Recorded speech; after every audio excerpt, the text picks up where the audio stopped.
Hello dear students, कैसे हो?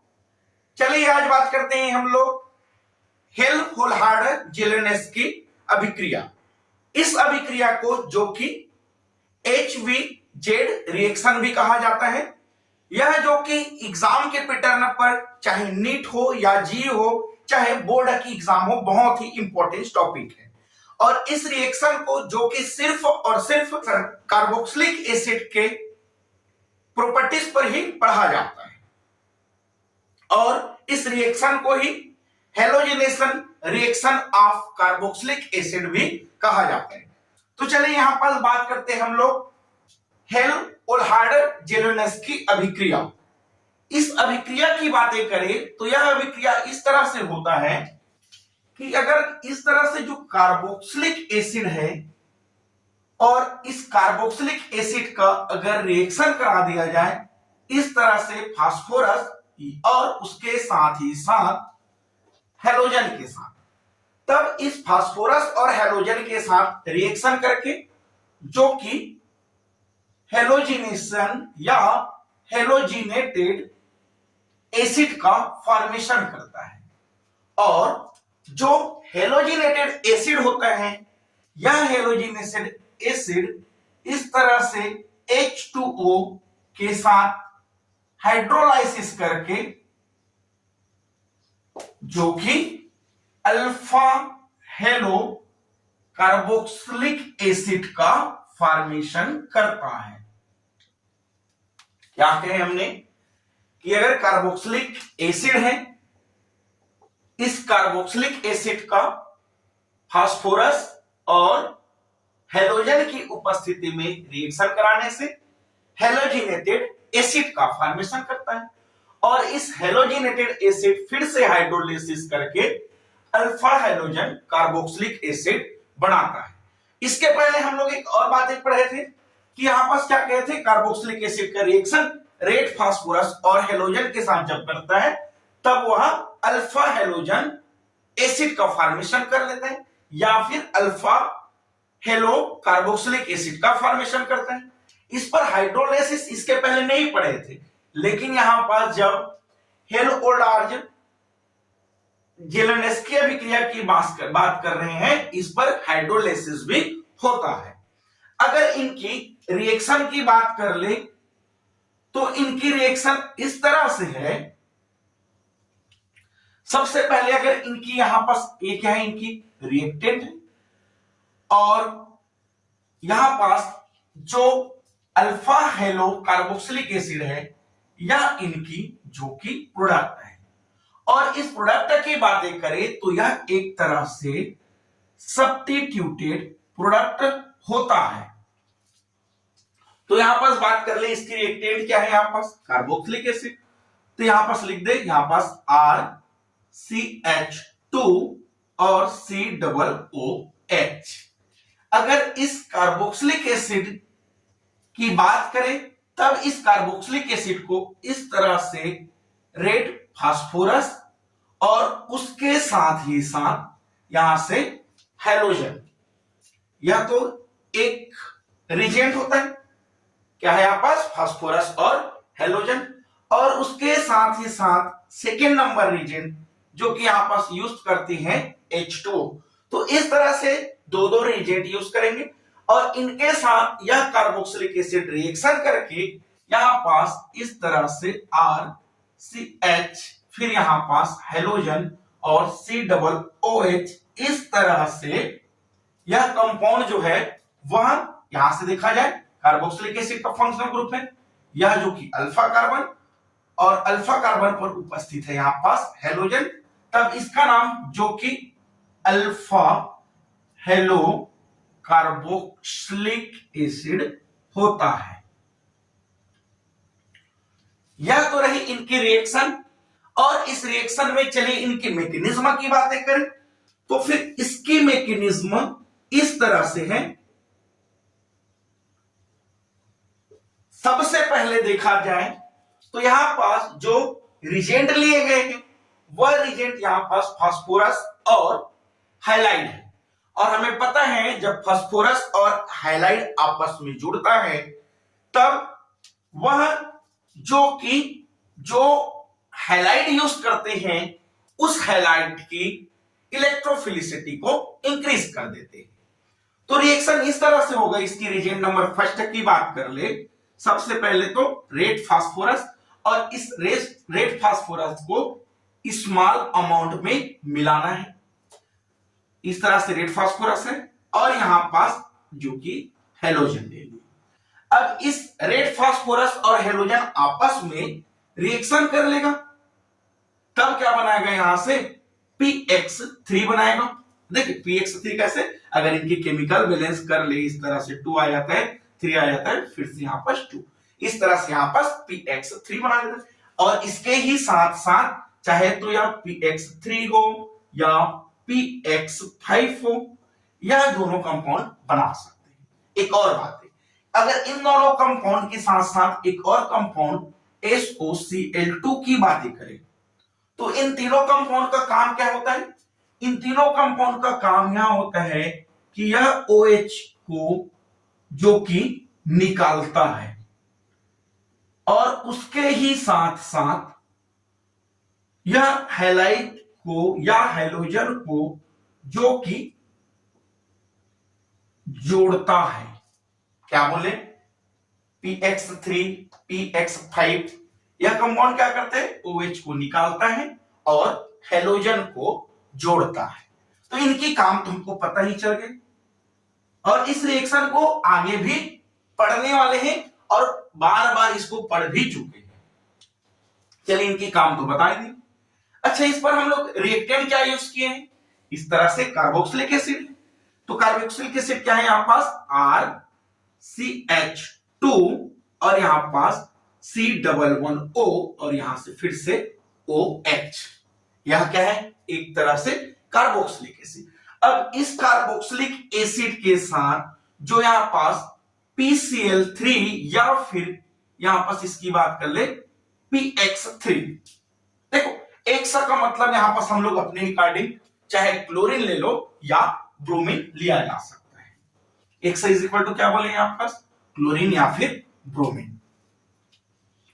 अब यहां से जो PCl3 है इनके साथ यह कंपाउंड जो कार्बोक्सिलिक एसिड है वह उनके साथ रिएक्शन करेगा, तब यह PX3 क्या करने वाले हैं, यहां से OH को बाहर निकालेगा। इनका काम क्या है, OH को बाहर निकालना, और हेलोजन को ऐड कर देगा, तब कंपाउंड RCH2 फिर C11O, OH निकला और उसके जगह में यहां से X आके जुड़ गया।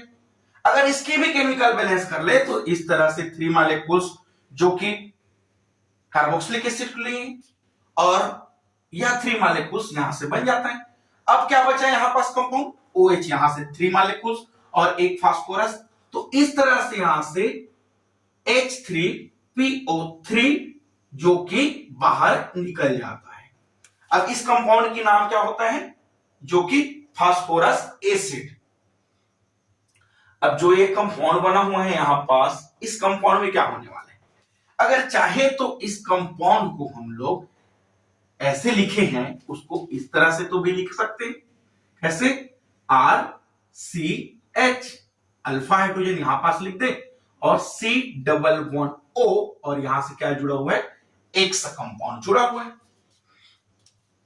अब देखिए यहां पास क्या होने वाला है, अगर इस कार्बोक्सिलिक एसिड की बात की तो इस कार्बोक्सिलिक एसिड में ये क्या था, अल्फा हाइड्रोजन था, तो लगता यह है कि अल्फा हाइड्रोजन की रिएक्टिविटी अधिक होता है, लेकिन बता दें अल्फा हाइड्रोजन के कंपेयर में जो कार्बोक्सिलिक एसिड होती है उसकी रिएक्टिविटी अधिक होता है, इसीलिए यहां पर इस तरह से जो रिएजेंट यूज किए वह OH को बाहर निकाल दिया था। अब यहां से OH जब बाहर निकल गया तब यहां पास जो कंपाउंड है वह क्या कार्बोक्सिलिक एसिड है, बिल्कुल नहीं है, क्योंकि यह ग्रुप क्या बना लिया, यहां से जब बाहर निकला तो यह कंपाउंड जो कि कार्बोनिल बना लिया है।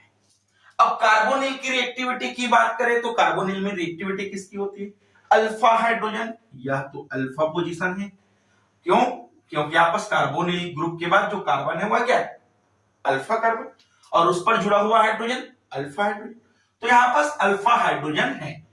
अब क्या करेगा, यहां जो कि टॉटोमेरिज्म करेगा। टॉटोमेरिज्म क्या करेगा यहां से कि हाइड्रोजन प्लस आयन प्रोटोनेटेड हो जाता है। क्या हुआ यहां से? प्रोटोनेटेड हो गया। और यह हाइड्रोजन प्लस आयन जब बाहर निकला तब क्या किया? देखिए यहां से हाइड्रोजन प्लस आयन बाहर निकला और यही हाइड्रोजन प्लस आयन जब बाहर निकला तब ऑक्सीजन जो कि इलेक्ट्रॉन को या फिर कार्बन ऑक्सीजन के बीच में जो इलेक्ट्रॉन है उसे अपनी ओर आकर्षित कर लिया। तब इस ऑक्सीजन पर कौन सा चार्ज आ गया है? Minus charge. और यही हाइड्रोजन जब यहां पास से निकला तब इस हाइड्रोजन को दे दिया और उसके साथ ही साथ यह बॉन्ड कहां पास चले गया? इस तरह से कार्बन कार्बन के बीच के डबल बॉन्ड बना लिया। तो कंपाउंड क्या बना? RCH डबल बॉन्ड, फिर से यहां पास C सिंगल बॉन्ड के साथ जुड़ा है। यहां से इसको इस तरह से लिख दें RCH डबल बॉन्ड C, फिर से यहां से O और H और यहां पास क्या जुड़ा हुआ है? X, यहां पास X जुड़ा हुआ है। अब देखो टॉटोमेरिज्म हुआ, इस तरह से कार्बोनिल ग्रुप था उससे इनाल बना लिया, तो इसी को तो क्या बोलते हैं? टॉटोमेरिज्म। ये लो इनाल का फॉर्मेशन कर लिया। अब देखो यह जो इनाल का फॉर्मेशन किया है इसमें अगर रिएक्टिविटी पार्ट्स की बात करें तो सबसे ज्यादा रिएक्टिविटी कौन सा दिख रहा है? बस यहां पास पाई इलेक्ट्रॉन तो है, ये लो पाई इलेक्ट्रॉन है और जो पाई इलेक्ट्रॉन होता है उनकी रिएक्टिविटी क्या होता है? बहुत ही ज्यादा होता है।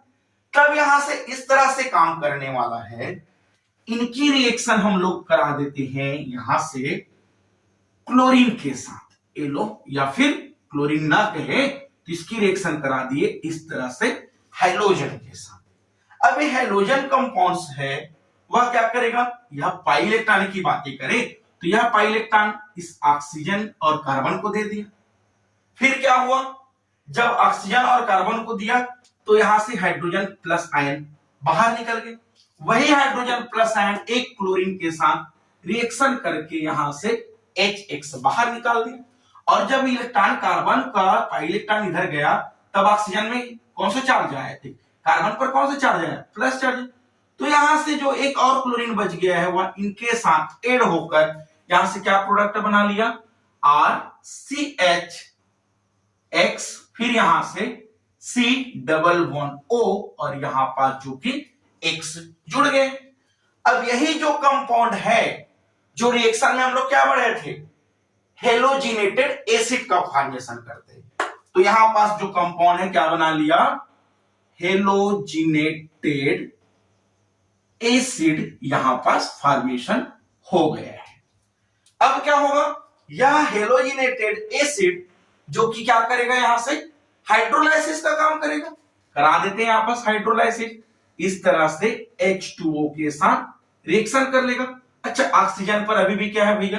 लोन पेयर ऑफ इलेक्ट्रॉन है और जब लोन पेयर ऑफ इलेक्ट्रॉन है तब यह ऑक्सीजन जो है इस कार्बन के साथ अटैक करेगा।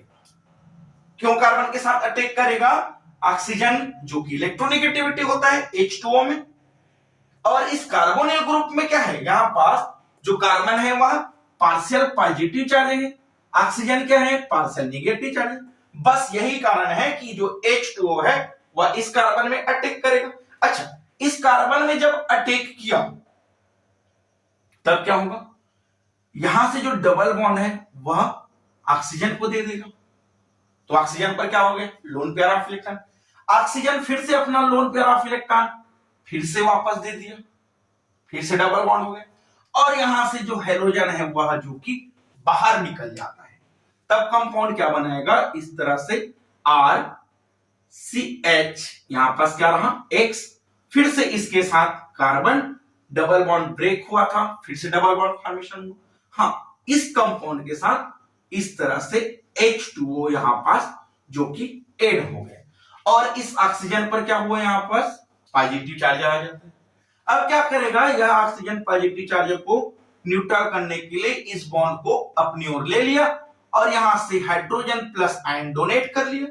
यही हाइड्रोजन प्लस आयन इस क्लोरीन के साथ रिएक्शन कर लिया और यहां से HCl बाहर निकला। फिर जो प्रोडक्ट है वह इस तरह से फॉर्मेशन होता है RCH और यहां पास फिर से आ गया X, फिर इसके साथ C डबल बॉन्ड O। अब कंपाउंड क्या बचा O और H। इस तरह से जो कंपाउंड बना हुआ है यही कंपाउंड है जो कि कौन सा पोजीशन, देखो ये क्या है कार्बोक्सिलिक एसिड, ये कौन सा है अल्फा पोजीशन वाला कार्बन, और अल्फा पोजीशन पर क्या है हेलोजन। तो इस कंपाउंड का नाम जो होता है वह इस तरह से है अल्फा हेलो कार्बोक्सिलिक एसिड। ये लो यहां पास यहां प्रोडक्ट बना लिया। तो इस तरह से यह जो रिएक्शन है वह बहुत ही इंपॉर्टेंट रिएक्शन है, जो कि हर एक 2-2, 3-3 साल के अंतर में, जो कि कंपटीशन एग्जाम नीट हो या जेईई हो, चाहे बोर्ड एग्जाम की बातें करें, उस पर हर साल जो कि पूछा जाता है। तो इसे स्क्रीनशॉट ले लेंगे। और आज के लिए बस इतना ही। Thank you.